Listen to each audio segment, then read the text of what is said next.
All right, gang. Well, we're ready to roll. Welcome. Let me get my music turned off here. Welcome. Thank you for being here. I'm excited to have so many of you on with us today. This is a kind of a bonus session for us because we typically do 4 TOA Select sessions a month. The first episode is focused on business. Then we do anatomy and assessments with Dan McLean, our physical therapist, that comes on.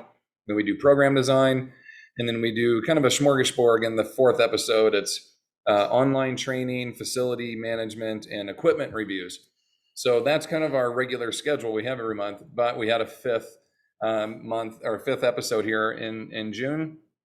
And I was going to do a day in the life of training, this and that. And then I realized we had put our sarcopenia session on here. This is a session, and this is a topic, I should say, that is just near and dear to my heart. If you guys know anything about what's going on with my family, with my parents and all, I will tell the story a little bit, but basically I'm observing my parents and their declining health right now, and it's sarcopenia is at the heart of it. We have, there's different types of sarcopenia. We'll get into all that here in a minute, but this is chronic sarcopenia, and the effects are really shitty. It really sucks to see this. And so the reason I'm starting with that is that I would really like to encourage all of you, please share this. If you watch this and you're like, this is the message, I got to get this to my family, email it to them, send it to them. I'm opening this for, it'll be on our YouTube. It'll be on my Facebook. I'm putting it everywhere. I really, really want people to get educated. Put it on the YouTube. I really want to have, as many people see this as possible, because in my opinion, this is our greatest foe. Like, this is our greatest issue right now when it comes to our health, is that if we're not strong enough to maintain our bodies in motion, all the other diseases are going to feast on this, right? Like, this is the linchpin to it. If the body is frail and weak, everything else can basically pounce. So from cancers and diabetes and everything else, I really think there's something to be said for this. Parkinson's, absolutely, yeah. Oh, I thought you said Parkinson's. Yeah, heart disease. Well, there was a cognitive component to this for sure.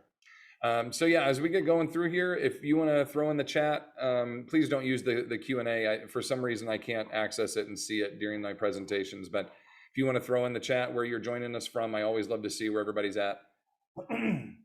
I'm just very grateful that you guys are all here and that I get to share some information with you. I'm going to start with this clip. This is a clip that I've committed to sharing for the entirety of this year. Before every single one of my presentations. I'll let Joe and Andrew do the talking for us here. I am gonna crank this guy up here and make sure that it's picking up on the mic. Sharon, if you would please give me a digital thumb raise and let me know that you're hearing this once it starts playing. I just want to make sure you guys have it, okay? All right, here we go. The most important thing though is weightlifting. Really? Yeah, because are you guys hearing that? Your bones start getting, okay, good. You lose density, they just get weaker. Really? And the only way to change your bones, the only way to get thicker and denser is weightlifting. The only way. Really? Yeah. Why is it different than boxing? Because you're not carrying weight. The whole idea is you're fighting gravity. Like when you do, like, say if you're doing like cleans and presses and shit like that, Olympic weightlifts is what I always recommend to people, particularly deadlifts. Deadlifts is that's the big one. Yeah. Deadlifts and squats, because you're forcing your body to pick up heavy things, and your body just gets denser. Everything gets thicker and denser because your bone structure is recognizing, your body's recognizing that this fucking dude likes to carry heavy shit now. Yeah. This is our new life. Our new life is we have to adapt to him carrying heavy shit. Right. So your bones get denser. As you get older, when you don't exercise, your bones absolutely. Oh, there's my recording. Hold on. Sorry. my last session, our upload just came up. All right, here we go. Like lighter and frailer and weaker and more fragile. That's why when old people fall down, they break hips and shit. Yeah, they lose all their bone density. The only way to maintain bone density is weightlifting. So that's why you're all about the kettlebells. All about it. All about weights. Yeah. But you're still doing kickboxing. Yeah, I do everything. Yeah. But I never stop lifting weights. I'm 53, right? As you get older, there's just no way around the deterioration unless you have to be disciplined. So that's Andrew Schultz that he's talking to. If you guys want to watch the whole episode, Joe talks quite a bit about resistance training. And yes, I know that deadlifts are not an Olympic lift. He has a couple of his terms wrong. I laugh every time that comes up. He's like, I recommend the Olympic lifts, like deadlifts and bench press. I'm like, nope. Neither one of those are Olympic lifts. But anyhow, the message that he's saying is he's spot on. I mean, he's just spot on. And I love it that it was coming. This is the #1 podcast in the world, guys. And this information comes very articulately put, but this fucking dude likes to carry heavy shit now. This is our life now. Like, that's exactly what our mission is in life, is to get our people to carry heavy shit, to move weights around, keep them. And that's why they're not going to fall down. They're not going to break hips, all of this. So I know I'm preaching to the choir. The reason I love to start with this is that it sets the tone for what we're going to be talking about, what the mission is for all of us. And I love that it's happened on such a big stage with Joe kind of mentioning that there. And Andrew Schultz is a comedian who knows nothing about exercise and about resistance training. And they go on to kind of talk a little bit further about it. And since then, Andrew's put on some weight, and it's actually, they're very funny guys. So you get to learn a little bit more about them. But anyhow, I love starting with that. We're going to talk a bit about sarcopenia, what the effects are on the population. What the solution is. Obviously, we know, in terms of resistance training and exercise, but a little bit more detail. And then how can we more or less improve the aging process? We're also going to talk a lot about COVID in there as well, just in the effects that like the COVID shutdown and the home, the stay-at-home orders kind of thing had on all of us. I'm going to do my absolute best not to put just pure opinion into this.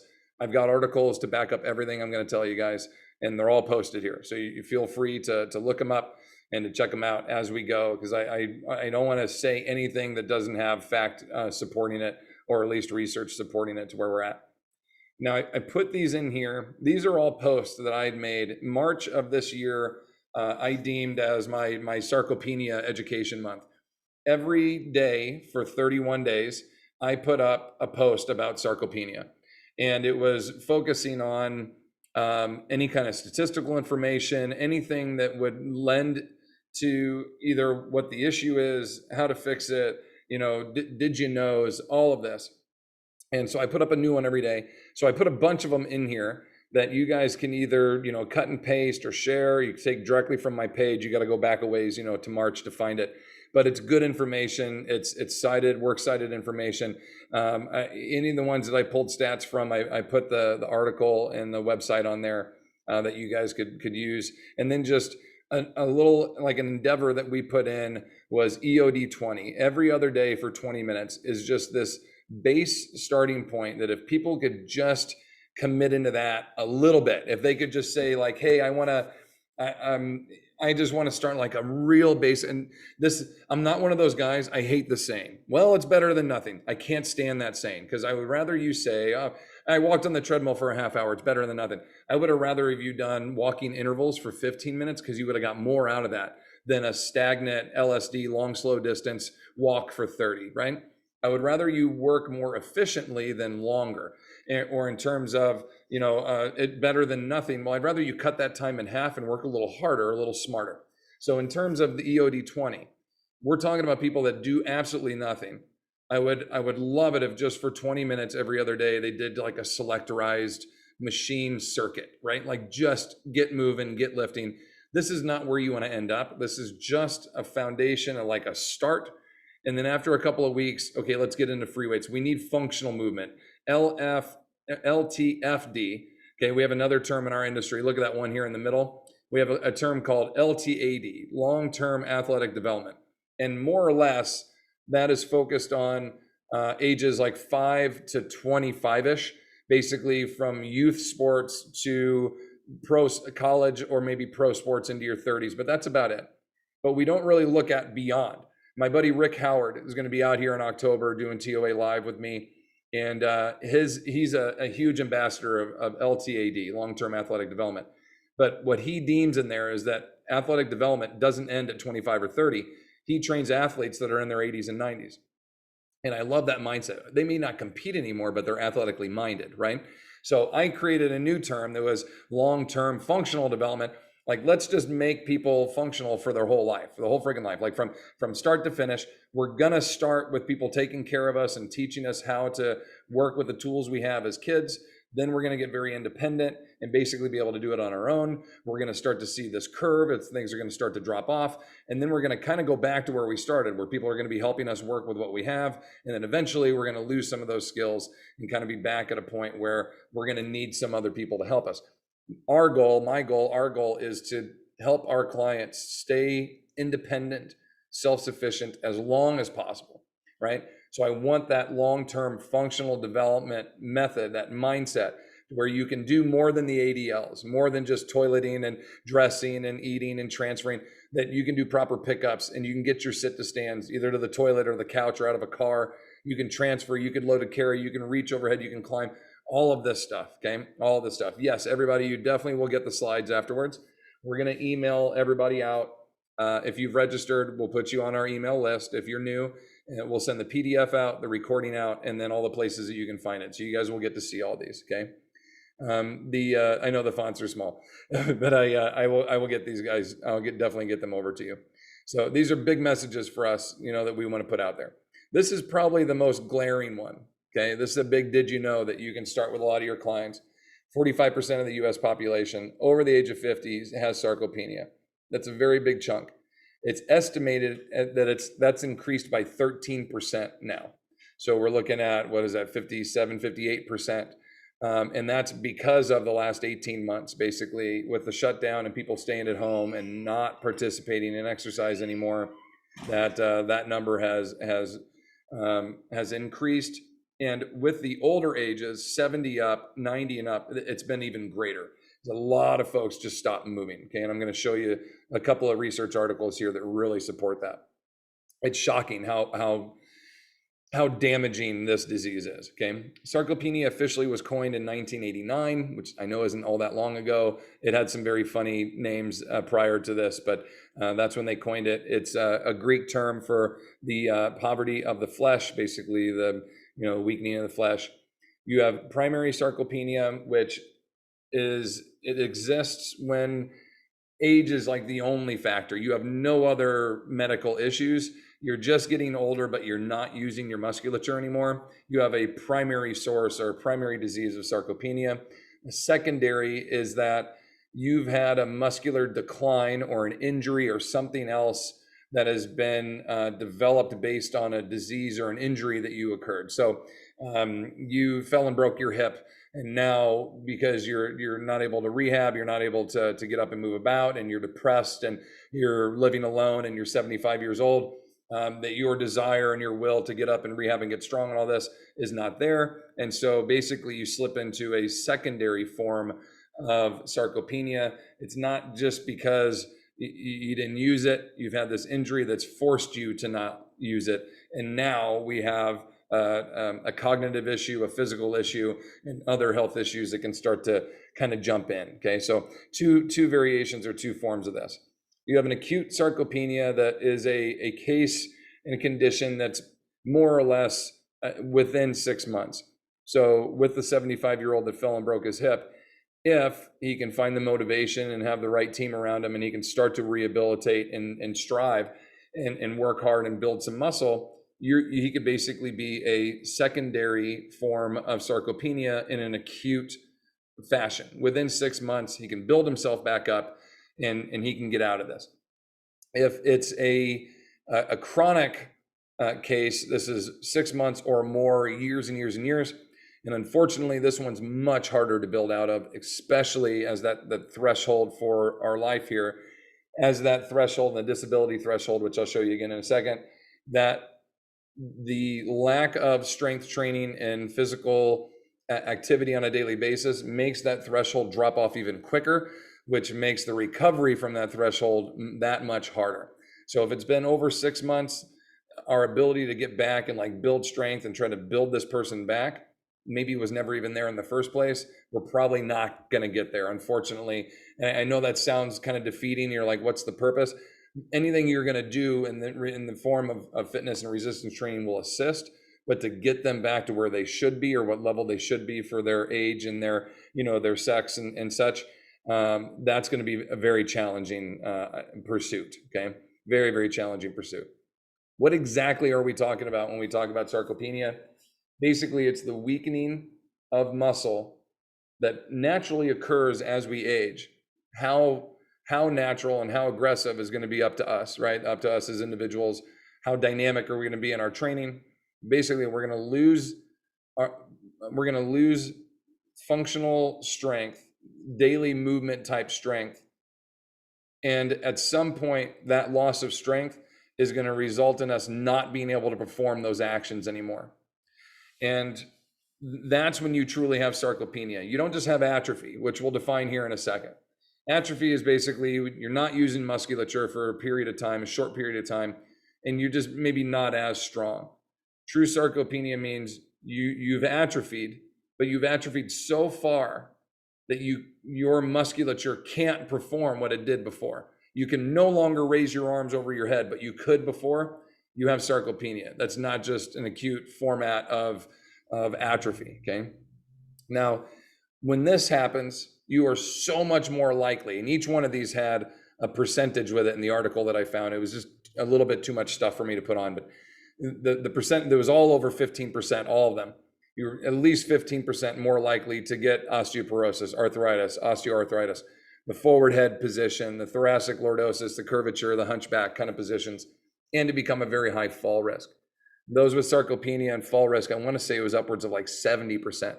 Okay, it was over 70 years of age with sarcopenia. It was a 70 or higher percent chance of them falling. Very, very high fall risk. Okay, so this is a very good example. This is going to give you definitely some information that you can arm yourselves with kind of as we go forward. I put this post up 309 days after the pandemic shut us down. So we were shut down March 17th.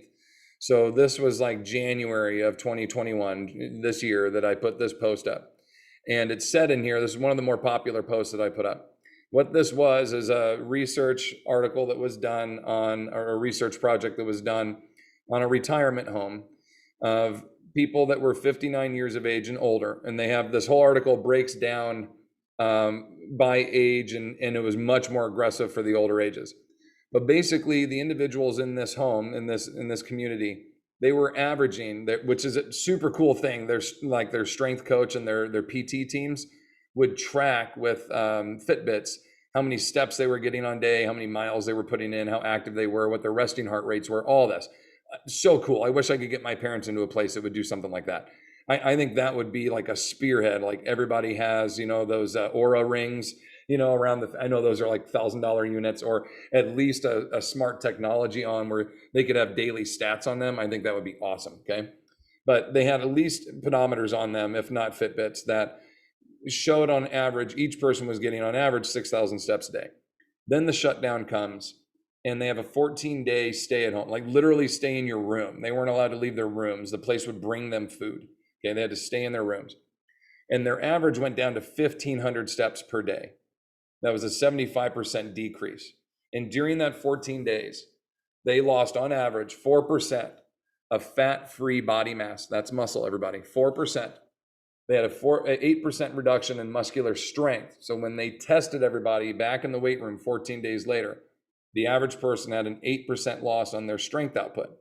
And, the power output, in another article, you'll see it here a little bit later on, the power output, it was like a 6% loss on their power output. Their reaction times were decreased. Their balance was decreased. Like it goes on and on about all the decreases they had. This was after 2 weeks, okay? So the rehab team thought, well, we've been shut down for 2 weeks. Let's see what kicking the program back in for 2 weeks does, how close we can get everybody. These results were after the 2 weeks of training. So imagine what they were immediately after. They trained for 2 weeks, tried to get everybody back, retested them, and those were the results. So it was a very, very damaging period. And it wasn't, there was a lot going on. I get it that there's a mental component to this for sure because of the stress of the time everybody's flipping about their families and are we going to survive? If you can put your mind back into March, early April, nobody knew what was going on. No one would know if we were going to be here at this time. Like, it was a full blown, pandemic, and the mindset of like, are we going to survive this? Like, a lot of people were extremely scared and freaked out and, on lockdown. And I totally understand all that. So I'm not negating the mental stress and component went onto this, but the physical response just in 2 weeks, this is glaring. You guys think about like research projects when they say we saw a significant change. Significant means 1.25 to 2%, something like that. If you have a 1.5, I don't know the exact number, but it's very, very small, 1 to like 2% of a change, that's considered a significant improvement. So this is 4% and 8% loss. This is extremely significant. Let's call it that. Now we have a lot of folks to this day and age now. Canada, a lot of Canada is still on lockdown. Different cities across the United States are still on some lockdowns. European countries and Africa, a lot of these, we're having resurgence of the disease and they're going back into lockdowns. We're 475 days-ish right around now since the original order was, and a lot of people still haven't gone out. I had a client that came up here maybe a month ago, and it was literally the first time she's left her house. And so we have a lot of people that just, my point being, I don't want anything political to go into it. The point is a lot of folks have just been stuck in their houses, mentally stressing and physically deteriorating. If this occurs in 2 weeks, what has 475 days done to the body? What has 6 months done to the body? Big, big problems here. Okay. And you think about all the things like Dan and Dan Ritchie and Cody with FAI. Dan was giving a talk and he goes, I know this sounds as like a douchey thing to say. He goes, I don't think he said that, but I'm paraphrasing. He goes, with a lot of folks that are, untrained and later, like the ship has sailed. We're not going to be able to help. So we literally every session and every month and every week and all of that is so vital to the aging population, especially those 70, 80, 90-year-olds. We can literally see a change in their behavior from one workout, guys, from one workout. You've been following me the last 6 weeks. I see Joyce once a week. I see her every Monday for 6 weeks in a row, okay? She's doing homework. She definitely has things to do on a daily basis from our website. But as far as seeing me pushing the tank, like doing all this, I see her once a week. And then she does her mobilities and her other stuff during the day. But we've seen massive change in her to the point where no longer requires her walker, no longer requires a cane, okay? Stands up straight, is no longer a massive fall risk, still a fall risk, but not a massive fall risk that she was. And that's in one significant workout a week and then maintenance work, not even EOD 20. She's definitely not doing 20 minutes of work on the other days. It's more like 10. And it's some band work and some basic sit to stands. It's just something to get her going every day. And she does it maybe once a day, maybe twice if she's feeling good. So the clock is ticking here. And this 18-month plus-ish period has put us so far behind the curve on folks that are not training. Like there is no other population, 50 and over, specifically 70 and over, that is in dire need of activity specific with resistance, because sarcopenia is crushing them right now.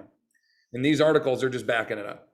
Okay, the surge of sarcopenia, that they estimate at 13% higher than that 45. And then it's, I think it shows in the next article, it's like 58% of those over the age of 70 have it. And they've estimated another 13 on top of that. So the numbers that you'll see here, they're actually quite a bit higher.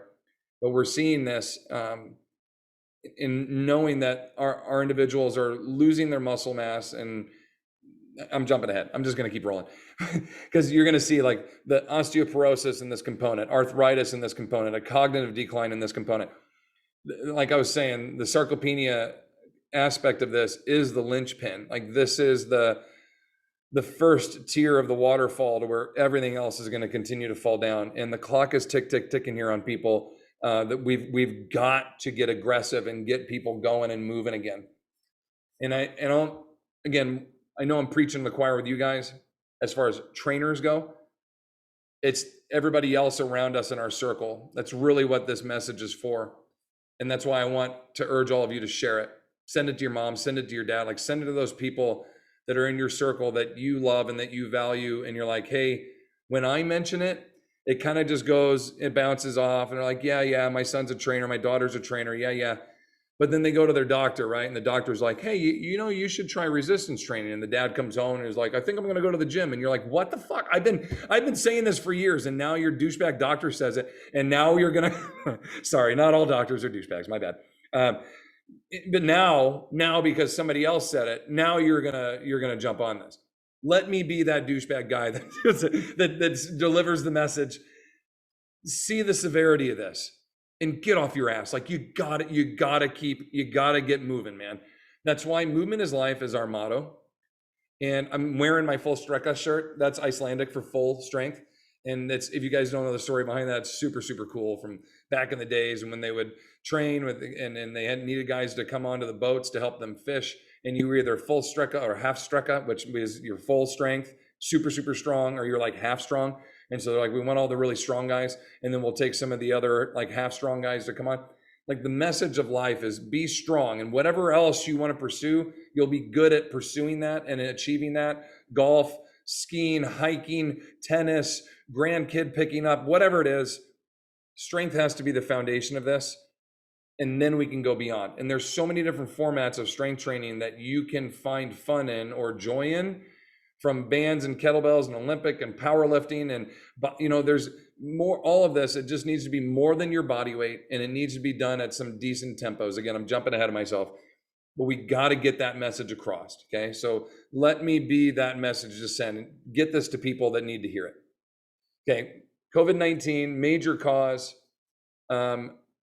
for fall risks numbers going up because we're seeing lack of mobility, balance, coordination, bone density, joint stability. So falls are on the rise.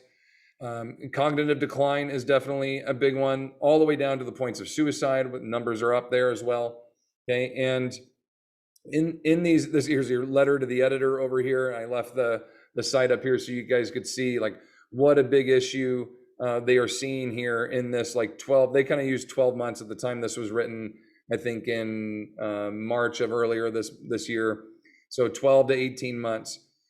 Just the numbers that are massive in this. There's a couple of the ones that we were highlighting on here. And they went through 1.7%. Actually, I've got it on the next page. Never mind. I'll get to that in a second. I haven't done this talk before. It's not super polished. I'm speaking from the heart more than from my slides, but I hope it's coming across okay.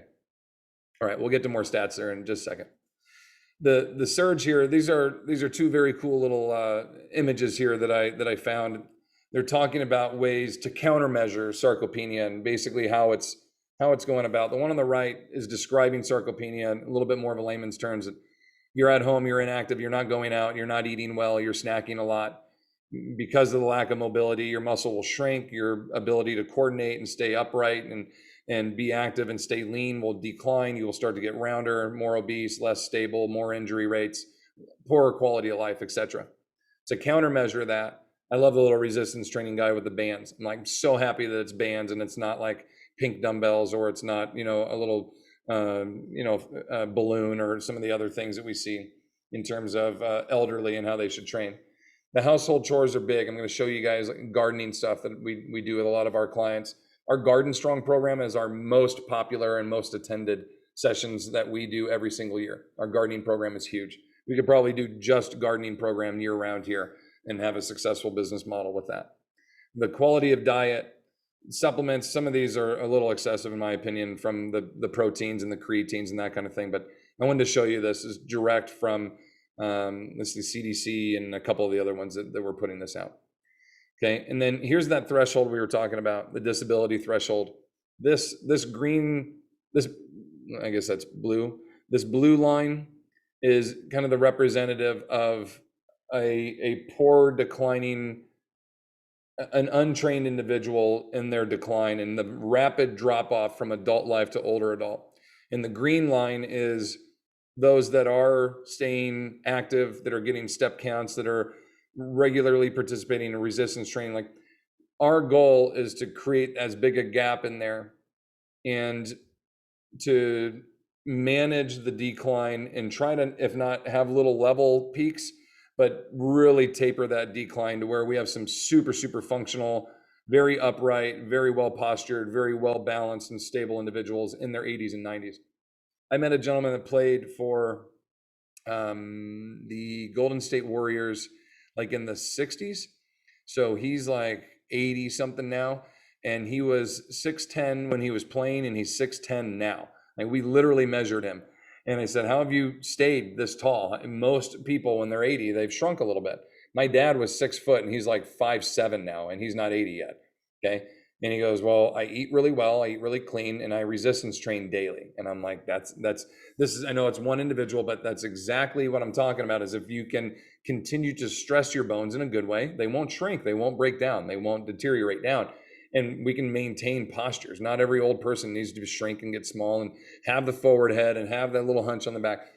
These are all avoidable issues that, if just at minimum 20 minutes every other day, we'll show you that in a second too, how great that can be. But if not, a regular training program.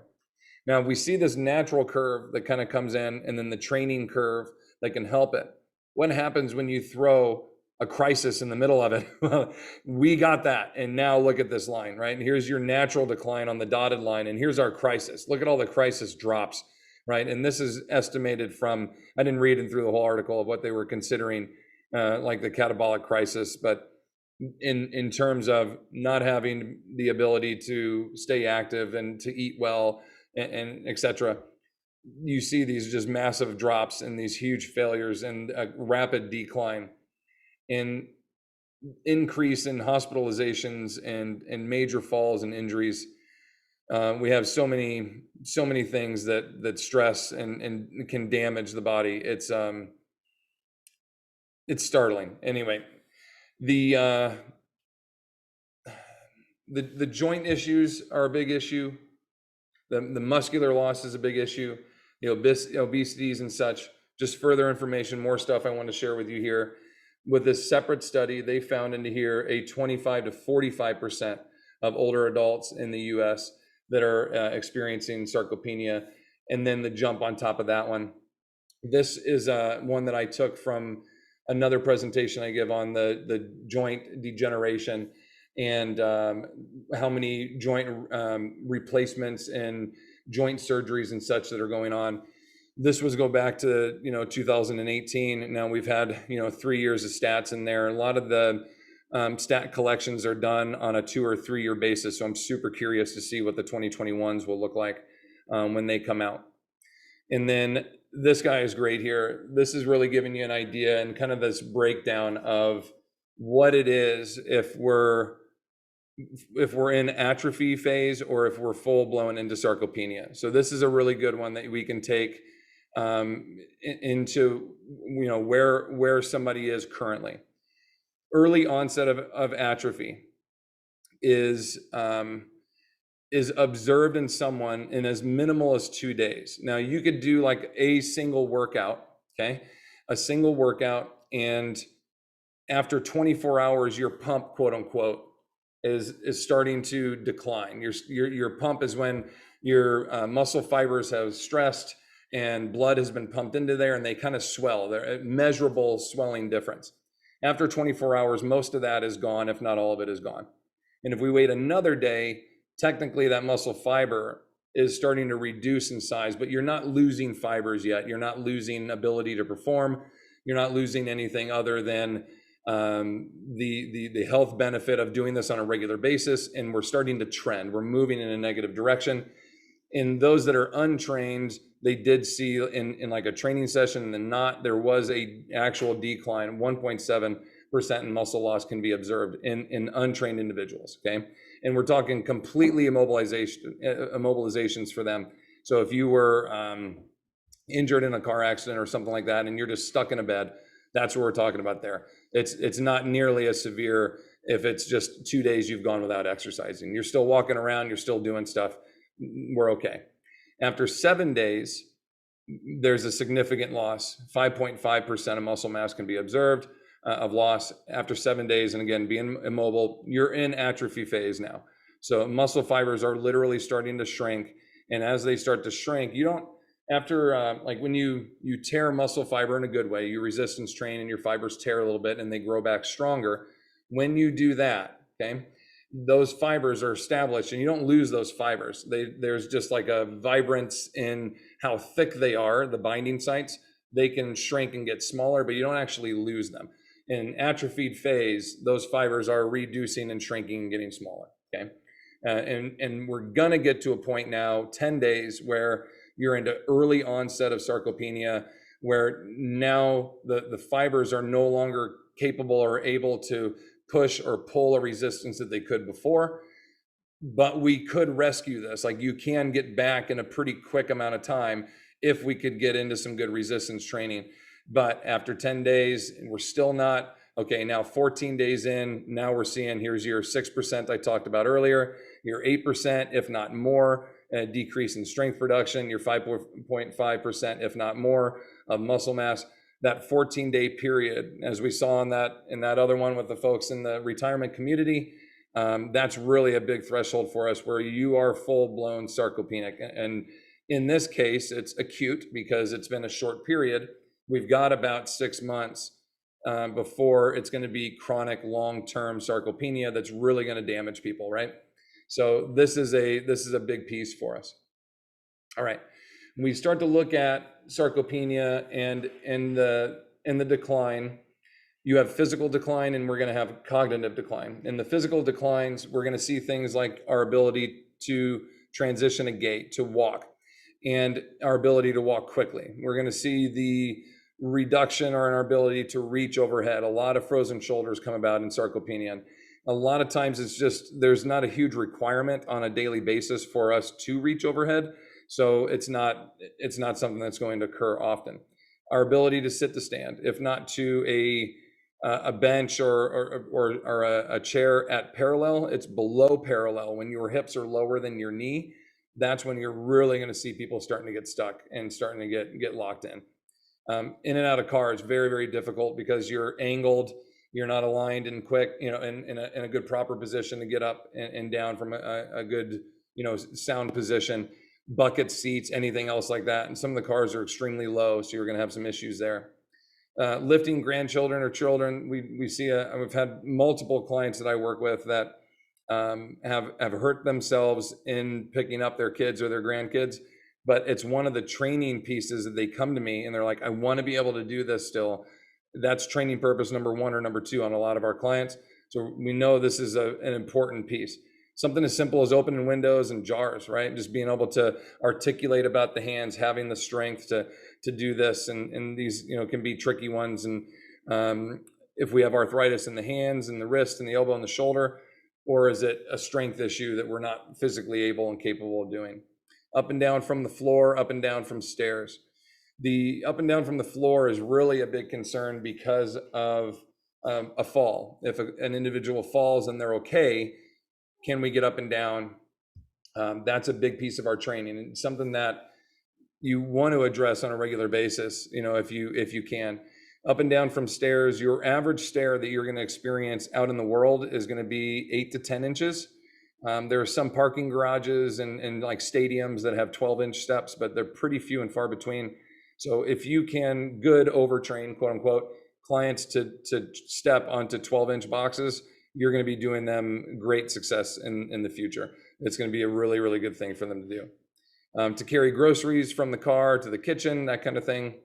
And then in these declines, you'll start to see some of these where, because we're losing our ability to transition our gait naturally, well, now we're going to start using a cane or a walker. When we start to do that, especially with the walker, you now have this forward tilt, forward lean, the butt sticks out, the shoulders round over, the head tilts forward just to use the walker. So by giving the device to assist, we're actually making the limitations worse. We're adding further into it. Or if it's the use of a cane and it's not done properly, we start to create asymmetries and imbalances based on holding a handle in one hand and not on the other. Reaching overhead, okay, the forward head position and the impinged forward shoulder, just gravitational pull and the lack of reaching overhead, everything starts to pull down, and now we can no longer reach overhead, or it really, really hurts. This is where my mom is at, and her inability to get her arm over her head. The sit to stand, we start to see limits and changes there from having to rock. It was actually noted in some of the studies that individuals that really struggled with below parallel verbally made a lot of noise, making the grunting noise to get up and down, having to use the arms on the chair or use something in front of them to hang on to. These were all kind of correlated with acute sarcopenia trending towards chronic sarcopenia.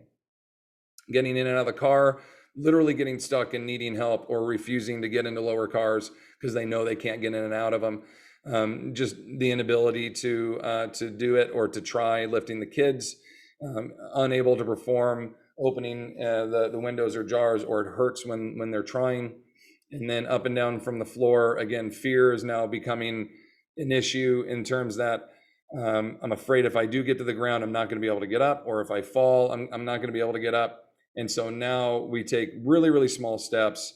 We reduce all activities in our life because we're afraid of getting out and away from the house, away from people. And if we fall, I can't get up from the ground. So small steps, poor quality of life, cognitive decline, it all just piggybacks, right, on itself. And the mindset is like, well, if I take smaller, more stable steps, in their mind, I'll be more stable. Well, why is it that 20 and 30 and 40-year-olds don't walk like that? They take these long gated steps and they don't fall down all the time. But a lot of older people do. It's almost like not almost, it is like a spinning top, in that we have this very narrow, small, like just finely balanced tip with these little tiny steps that they're taking. And as soon as they get out of balance, they're tumbling down quickly. You need the wider triangular base, one big foot 3 feet out in front of the other one. That's what keeps you more upright. When we start to get smaller and shorter and rounded over, everything starts collapsing. And again, it all comes from this lack of strength, lack of bone density, and so on.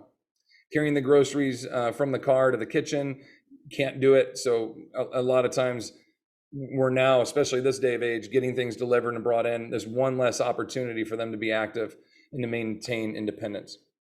Above the age of 74, we saw in this study, they showed that 28% of men and 66% of women could not pick up 4.5 kilos. That's 10 pounds. Okay, couldn't pick it up.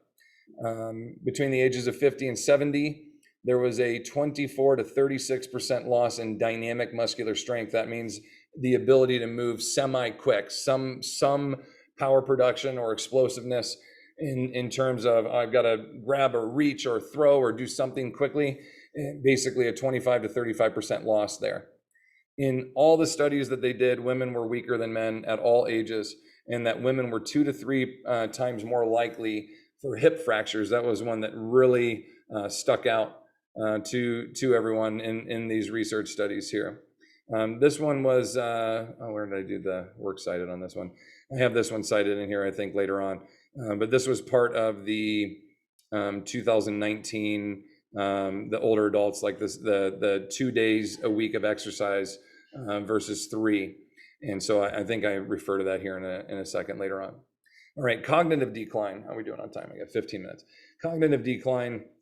Now, sarcopenia doesn't directly have an effect on cognitive involvement, but there's great research. Ryan Glatt is a buddy of mine, and he has great research to support this, and how the body's ability to stay physically active feeds cognitive stimulation and vice versa. When we challenge our brains, our bodies will work on these movement patterns, neuromuscular facilitation, basically like a dancing pattern, or when you're sewing, when you're crafting, when you're doing anything that's really a mind to body connection. If we're going to start to decline our body's ability to perform, it's going to eventually have a negative return cognitively, just because we're not moving around as much. Our mental focus and our mental mindset will not need to really coordinate or act or stimulate, because the body's really not doing anything other than sitting. So we start to see decreases in hand-eye coordination big time, specifically with your ability to balance and or track an implement that's you're throwing or that's being thrown towards you. And so you think like, oh, big deal, I can't catch anymore, okay? If you think about catch and throwing an implement and or receiving an implement, you're trajecting something into space, and then you're anticipating on where that implement is going to go, and then you move your hands and catch it, and then you slow it down, and then you redirect it, and then you throw it. And basically, the strategies that go into catching something and throwing it back is the same strategy that you use with every single step you take. You anticipate and you traject and you think about where you're going to place your foot. This all happens like super, super quick. Okay, just in a tenth of a second. You traject that foot out there knowing if I place my foot here, I will continue to propel forward, but I won't go so far forward that I fall over. I won't go so far out that I fall back, that it'll keep me in this good balanced position. You'll accelerate to that position. You'll step onto that foot. You'll decelerate just slightly as you transition to that foot, and then you'll repeat that. And that is the same thing in a much smaller, a smaller scale of playing catch, throwing catch. So we do that with Nerf balls, with lacrosse balls, with football, anything that we can use that our clients are comfortable, throwing and catching with. Nerf stuff is great because if you miss it, you don't hurt your hands, hit your hands. It helps a lot with balance, a lot with reaction time, to staying coordinated, mentally challenged in terms of getting the synapse to fire and react and move the body the way that we want. Coordination of different movement patterns, from a step to a lunge to a twist, any kind of compound or complex movement that you start to coordinate with your clients. Take a step, throw an implement to me, take 2 steps back, etc. Something like that. There's your implement tracking that we talked about. And then memory and recall and our dual tasking. We'll talk about dual tasking here. Okay. The hand-eye coordination starts to decline. We can't dance. We can't hit a target anymore. The body's ability to coordinate and make these movements and go, basically it's a no longer practiced skill. So you're going to start to lose that skill. As with anything, if you're not using it, we're going to lose it. Our balance, the longer gait, we talked about this a little bit earlier, the longer gait's going to start to decline. Balancing in split foot positions and/or in kickstand positions, meaning you're on one foot with the other foot up behind you in the air or just barely on the floor. Think of like you're reaching behind the couch, okay, that kind of a thing. Standing heavy on the right foot, the left foot's just barely on the ground, and you're reaching behind the couch or over the countertop, something like that. Those positions end up failing, and injuries will ensue. Okay, reaction time. I know it sounds silly, but ducking when something is thrown at you, having these responses, injuries will come about, and just not being able to move or anticipate and see things coming and getting out of the way.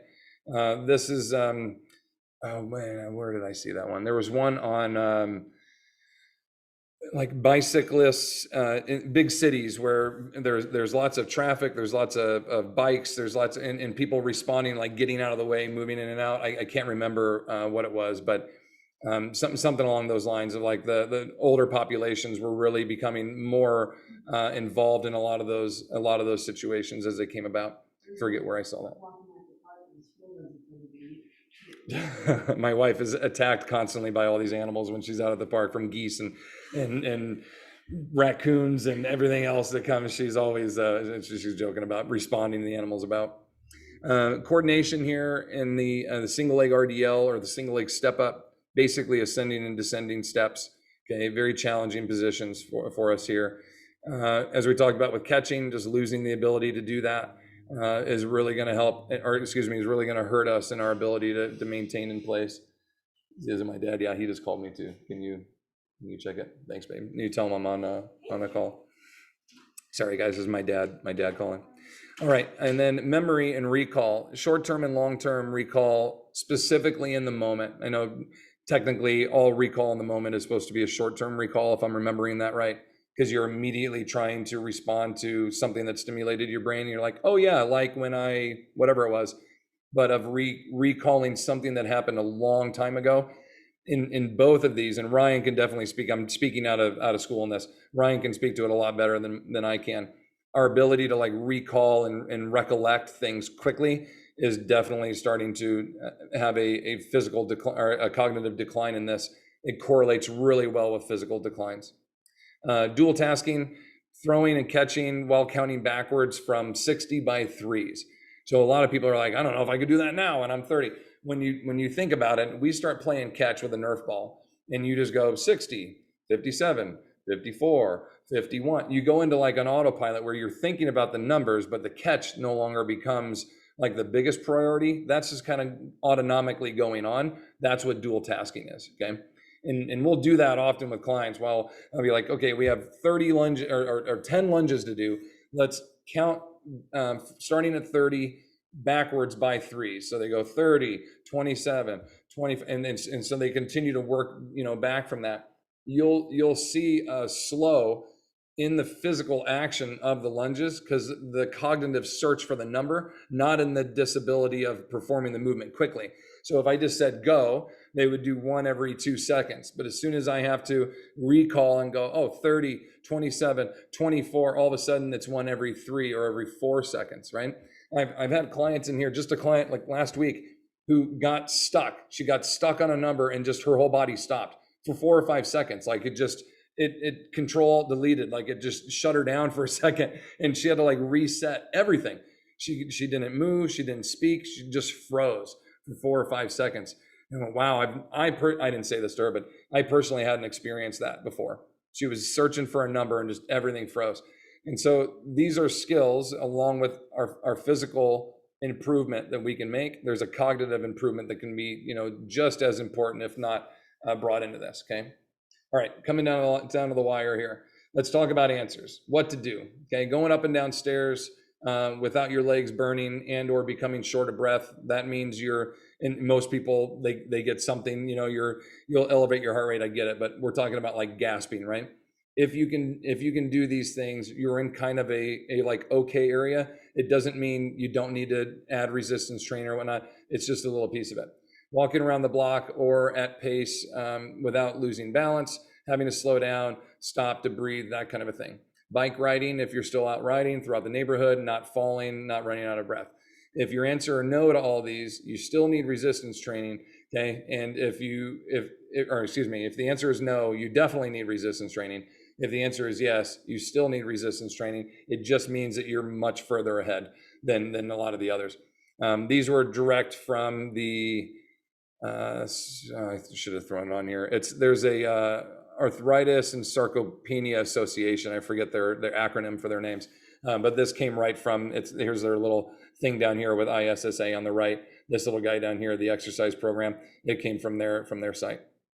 All right, doctor. In resistance training, the doctor will ask, do you exercise on a regular basis? This is a lot of the things that we'll see. No, but I never sit down during the day. I'm busy. Or I don't have to. I go up and down my stairs all day long. I work in the garden every day. I'm a master at Tai Chi. I swim aerobics. I do yoga. All of those things have one thing in common. They don't include you moving any kind of resistance, right? Maybe a little bit in the garden, but that's about it. Resistance training is such a big key to us being successful in this.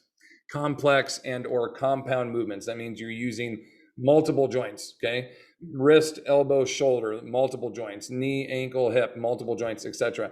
Okay? Compound movements are great.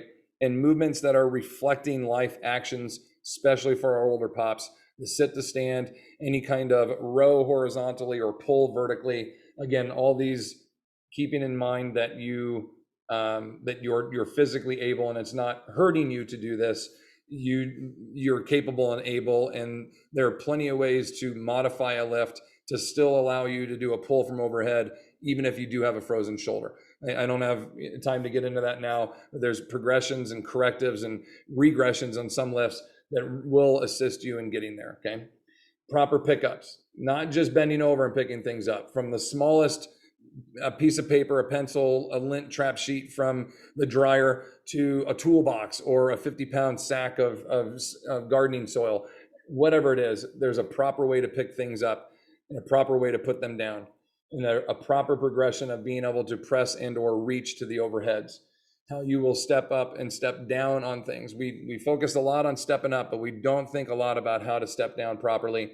And then loaded carries, AKA on the bottom right over here, loaded carries and transitional carries in many different positions.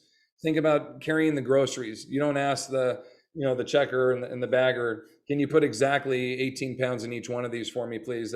They just load stuff up and then they say, that's yours, take it home now. And as you're carrying all your shit in, it's like, I got 26 pounds in one and I got 20 in the other.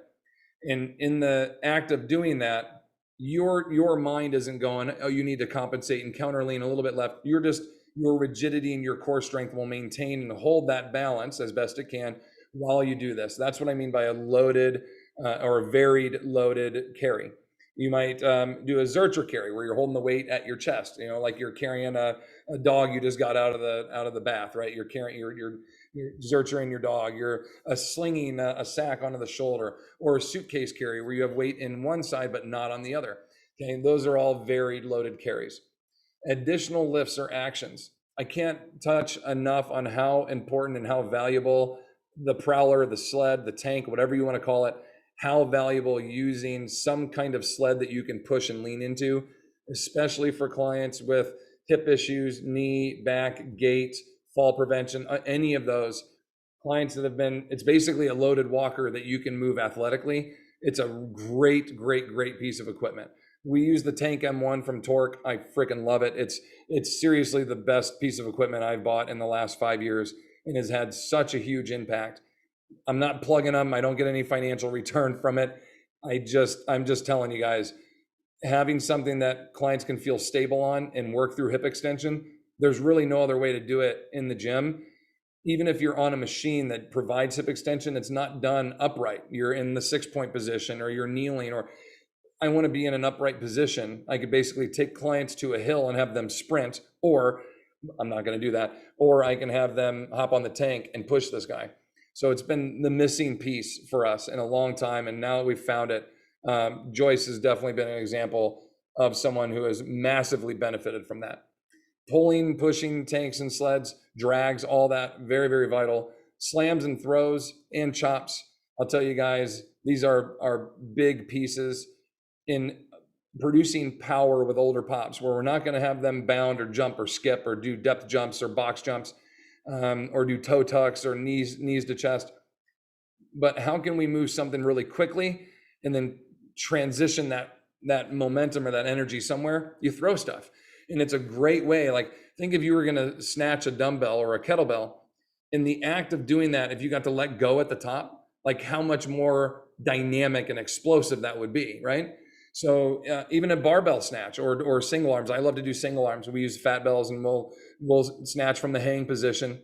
And we want to get into a position where we're pulling so dynamic, so quickly. But at the top, you're like, oh, I got to slow down because I got to stop it. I can't let go of it. What if you get to let go? That's what your slams, throws, and chops are. You get to let go. You get to transition all that momentum into an implement, but the body gets to benefit from the explosive action of recruiting to let go of something. So basically, it's our way of doing plyometrics for older populations without them leaving the ground. Chest passes, vertical tosses, slams, hammer throws, up and overs. There's kneeling slams, half slam. There's so many different ones that you can do. I can't tell you enough how beneficial those are. Then just your additional movement patterns, like getting up and down from the floor, maybe adding load to that someday, from either holding a weight overhead like a traditional get up, or wearing a vest that has 5 extra pounds on it, 10 extra pounds on it. Getting up and down stairs, either multiple stairs that you can train on or different varied boxes. Don't forget the down. Okay, we talk a lot about up, and the majority of injuries and falls occur on the down. Okay, missing a step and boom, boom, boom, down on your tailbone. And now we have a broken ischial tuberosity and a torn hamstring and anything else that goes with it. And then your loaded carries, as we talked about. Okay, resistance training, ideally 2 to 3 times per week. I'd love to see 4. Mind you, we're looking at 20 to 30-minute sessions, so I think 4 isn't asking too much. But there's very good research for this. Forget the article here. I have it right here. This book, let me show you guys this one. Maybe not the greatest book in terms of finding exercises for older pops to do. It's very kind of bodybuilder-ish movement focused on like joint by joint movements. But the research articles in the beginning and the content on there is exceptionally good. And they talk about one in here that specifically shows, this is from De Mitchell et al., 1997. This has been retested multiple times since 97, and it's still factual. I think they've retested it 3 times for untrained individuals that trained once a week, twice a week, or 3 days a week. For the first 12 weeks of training, they had the best and most ideal results twice a week with 48 to 72 hours of rest in between. So basically Mondays and Thursdays or Tuesdays and Fridays have at least 2 full days, at least 48, if not 72 hours of rest in between. For the beginner, untrained, 2 days a week did better than the 3-day weekers. They had a 16% improvement overall in their strength, where the 3 days only had 12 and the 1 day only had 5. Okay, so this is something that I know in the beginning you're like telling your clients, oh no, you'll be better off coming to me less. I'm not trying to cost you money, but in terms of producing the right product for your client in terms of what they need, instead of just taking the funds and going, giving them the best service, the best product is to do the 2 sessions for 3 months and then bump them to 3 days a week. Train that for 3 months and then you could bump to 4 days a week. You can't just throw in and expect, not to get hurt or injured.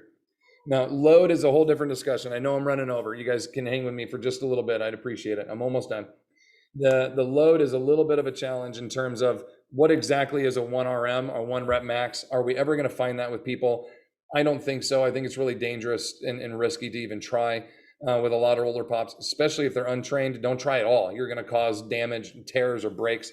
So I just like to go with that RPE, that rate of perceived exertion, a 7 to an 8. Okay, meaning like it was pretty hard, but it's not the hardest thing that I could have done. Right? 5 would be middle of the road. 7 and 8 is kind of right in that middle range, 70%, 80%, somewhere around in there. 2 to 3 times a week, as we talked about, moving up to 4, somewhere around 7 or 8 in loads as you build up. 2 to 3 sets per exercise, anywhere from 4 to 5 full body exercises if you can. You'll see improvements in neuromuscular adaptation. That's movement patterning and the use of movement of muscles and movement patterns that you don't typically do. That's the whole rub your belly, tap your head. That's a neuromuscular movement pattern. Just now we're adding load, okay? You'll see improvements in your balance coordination, your bone density, independence and vitality, just feeling good, and cognitive improvements as you see below, psychological, feeling reinvigorated and independent, and I can do these things. And literally as little as 1 session, people reported physical and emotional and cognitive benefits. They could think clearer, they slept better. Okay, and then you'll see reductions in risks of all your diseases, as we talked about. A couple more examples of just a few things. Here's the tank, okay, I was telling you about. You don't have to be out in a basketball court or have a huge space to use. You can literally do this. I've got a little 20 by 22 converted garage gym here that we do this in. And the benefits here, watch Gary through the hips, how he can push off and work that dynamic extended position all the way through the hip. We just don't get that in this athletic position in a whole lot of other exercises. And then Linda here doing these at depth squats. Look at these guys, these deadlifts, Okay, getting down almost 2 parallel, if not a little bit below. Okay, great lifts here for you to work through.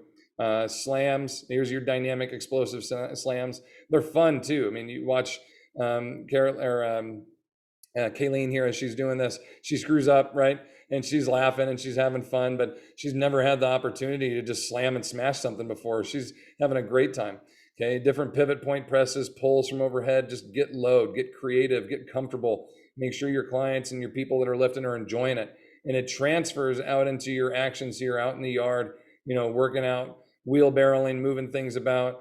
And these guys, post hole digging, mattocks digging, shovels, pulls, all this. This is functional strength that we're going to see individuals doing in their daily life that we want to be able to train them for. So I want to show the correlations between slamming the sand bell and slamming this mattocks, picking up that kettlebell and picking up this bag of soil and transferring it, right? We're going to see a lot of these functional improvements, these functional abilities. Only 5 minutes over, gang, that we're hoping our individuals will do. If you have any more questions for me, there's my email, robertlinkle@gmail. There's my website, trainingtheolderadult.com. I hope you got some really good stuff out of this, and I hope you enjoyed yourselves. I see chats here. If anybody has any questions, feel free to throw that up here. I really appreciate you guys being here. This is a very passionate topic for me. I saw a comment about the cursing. I apologize. This is me. I'm not trying to be unprofessional. I'm just being me. I speak from the heart and things just kind of flow. So I don't mean to offend anybody, but I just get rolling. So I'm sorry about that if it offended you. And I definitely will do my best to make sure the slides are bigger font so everybody can see that okay. Anybody else on here? Any other questions? Taking a lot of training webinars. This has been one of the best. Hey, thank you, Regina. Thank you very much. I really appreciate that. I really hope you guys are able to either share this, share the PDFs, share the message.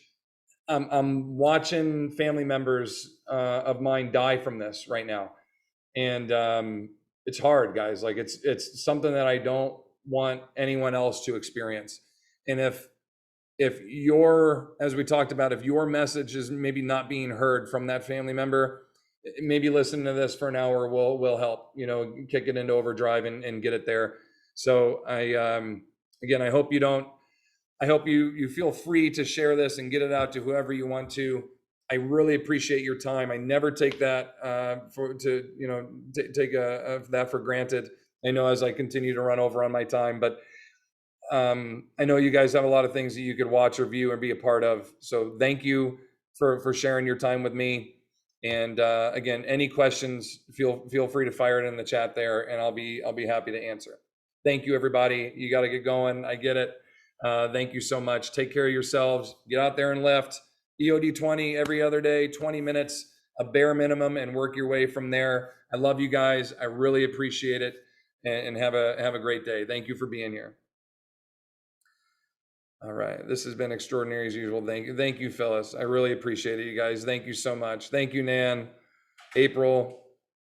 If we have questions, can we email you? Absolutely, yeah, for sure, you guys. My name, robertlinkle@gmail.com. Here, I'll throw that back up there so you guys can see my email address. Absolutely, please feel free to email.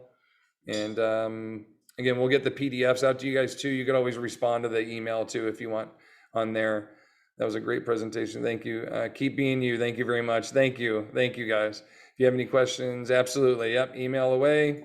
Will there be a replay? Yes. So this will be on YouTube, Facebook, on demand on the same link that you guys have. It'll get released here shortly.